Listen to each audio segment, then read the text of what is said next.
স্বর্গ থেকে পতন হলো উর্বশী। তিনি মর্তের রাজা পুরুরবাকে বরণ করলেন। সূচনা হলো মহাভারতের মহাকাব্যের।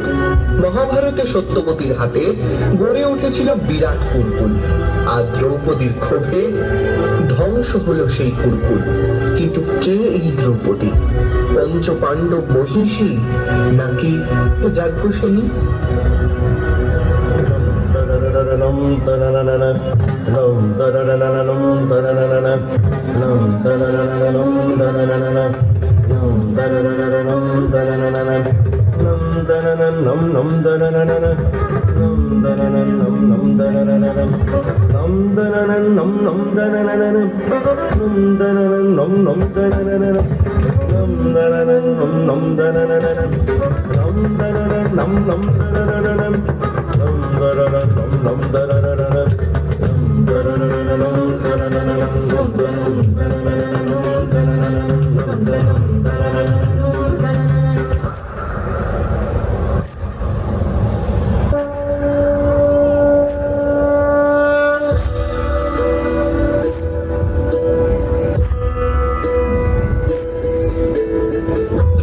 মহাভারতের নায়িকা, কিন্তু তার কোনো শৈশব নেই, কৈশোর নেই।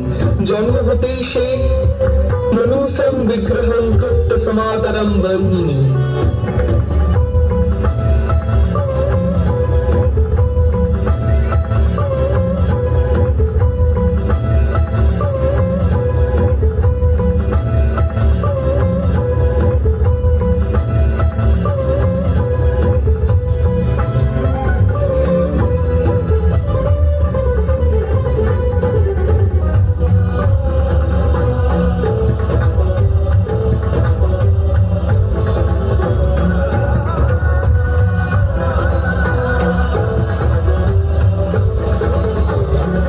যাজ্ঞসেনী দ্রৌপদী একজন নারী হলেও বীর্যে সে পুরুষ।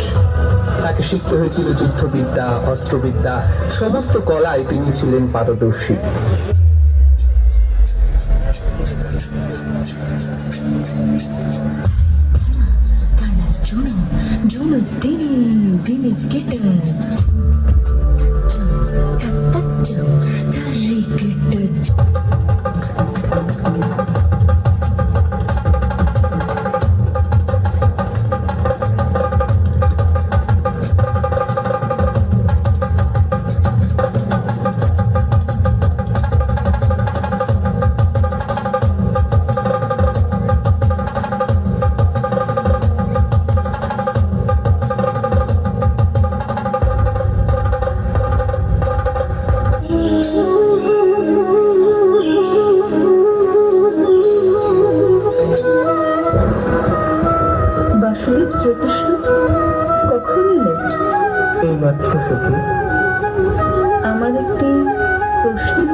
সখী?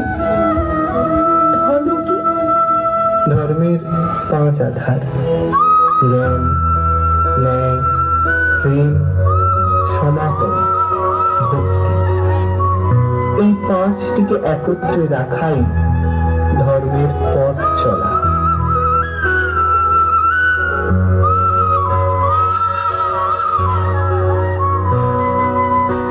এই কি গিরিধারী, হাত কাটলো কিভাবে? সখী, তোমার কাপড়ের প্রতিটি সুতোর দাম আমি দেব। তুমি যখন আমাকে ডাকবে তোমার বিপদে, আমি তখনই তোমার রক্ষা করতে আসবো।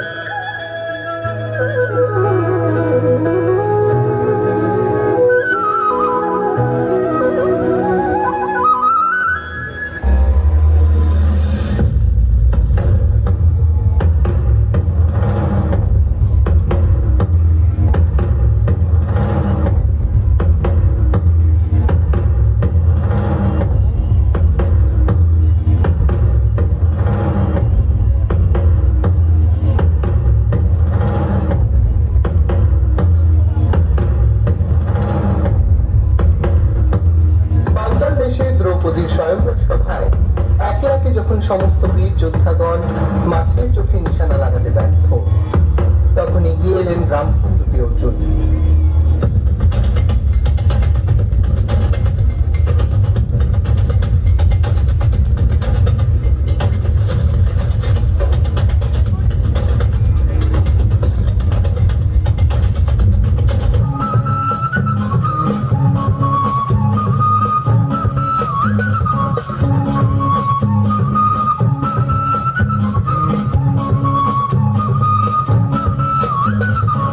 মা, দেখো তোমার জন্য কি নিয়ে এসেছি।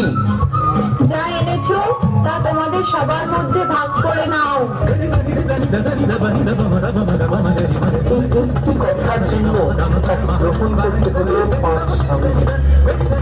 এখানে শেষ নয়, ছিল আরো লাঞ্ছনা। শুরু হলো পাশা খেলা। একে একে পাণ্ডবেরা সব হারলেন, এমনকি নিজেদেরও কম রেখে হেরে বসলেন।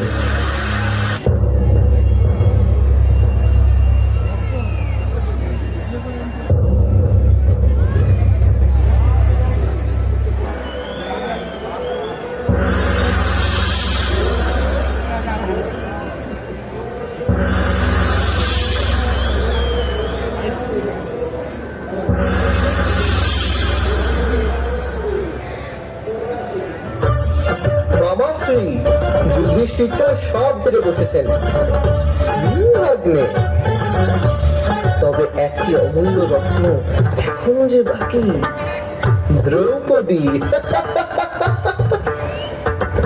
একা দ্রৌপদী, অপরদিকে সমস্ত হস্তিনাপুর। রাজি আছো?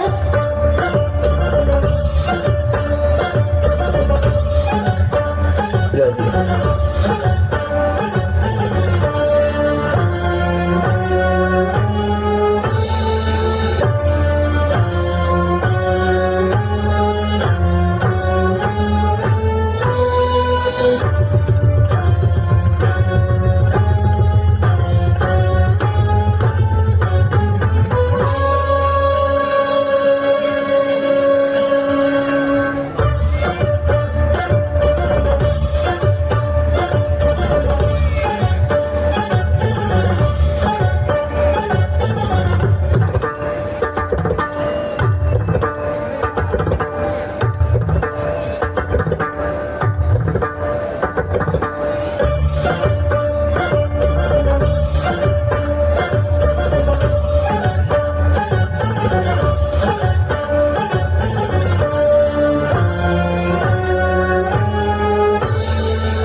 দুঃশাসন, যাও গিয়ে দাসী দ্রৌপদীকে চুলের মুঠি ধরে নিয়ে এসো।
আমি সমস্ত স্ত্রী জাতির সম্মানের মৃতদেহ, সমস্ত স্ত্রী জাতির চোখের জল।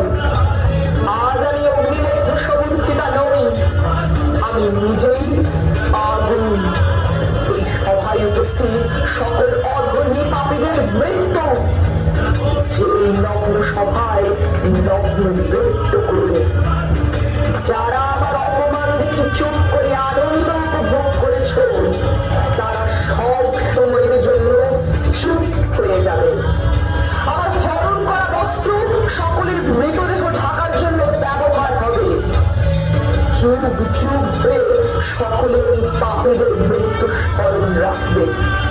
আমি বিনাশ, আমি সকলের মৃত্যু, সমস্ত পাপীদের মৃত্যু। আমি বিনাশ।